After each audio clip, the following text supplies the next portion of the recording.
Finally, tonight, across the country, there's a new effort underway to preserve America's historical sites, while at the same time teach a new generation the art and the importance of that work. Jeffrey Brown has that story, part of his ongoing series, Culture at Risk. High atop Central Virginia's Shenandoah Mountains, these students are continuing work begun 75 years ago. They've been renovating the Skyland stables, which for generations have provided National Park visitors with horses to ride along 200 miles of equestrian trails. This is the pilot project of the Hands-on Preservation Experience, or HOPE Crew, a new nationwide initiative from the National Trust for Historic Preservation. Monica Rhodes is its volunteer coordinator. What the National Trust hopes to bring to this through this new initiative is an opportunity for a younger, more diverse audience to get involved with these buildings, to really interact with their environment and contribute to their country. The Trust is partnering with the National Park Service, the Core Network, and other groups to bring a new generation into the preservation fold across the country. In this case, water damage and wear from the horses had damaged some of the wood on the rustic U-shaped stable. It also needed a new fence. There are a number of historic buildings in the nation. The Park Service alone has about a $4.5 billion backlog of deferred maintenance. So these are historic buildings that are in need of repair and rehabilitation right now. Working with an expert craftsman, a team of students carried out the restoration work. Many are from cities far from the mountains, now studying at the Harpers Ferry Job Corps Center in West Virginia.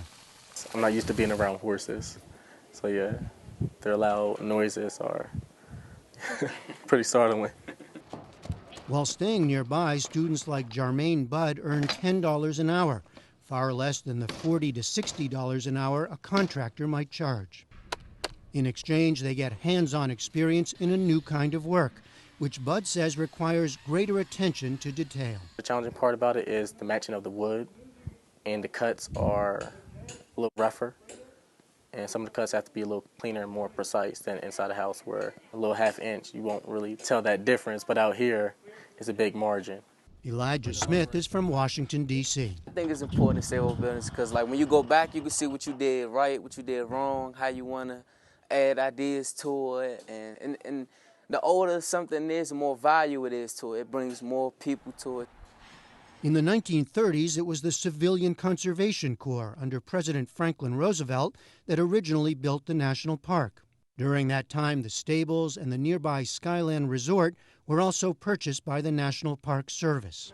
To preserve them for new generations to come, craft expert David Logan, who owns a vintage restoration company in Virginia, says the HOPE Crew has done the heavy lifting. What I have done is guided the team just on some approaches for replacing siding, ways of cutting out the old, and then how to handle the oak to let it move, and just little tips and advice. But he sees a real dearth of young people learning his trade. In our area, the people that are really skilled are from 40 to 65. We rarely get young people coming into this field, and I think that's very unfortunate. From a conservation standpoint, Logan argues that older structures like these deserve to be saved. And student Nicholas Edwards agrees. You can use more lumber to make a new building, and then if you can use something that's been standing up there for a while, it could be there for a little bit longer. Monica Rhodes says in addition to conservation, this work is about preserving history and the memories people have for a place. It's continuity. It continues a historical conversation that started in the late 30s into 2014. So it really contributes to a sense of what Shenandoah National Park is.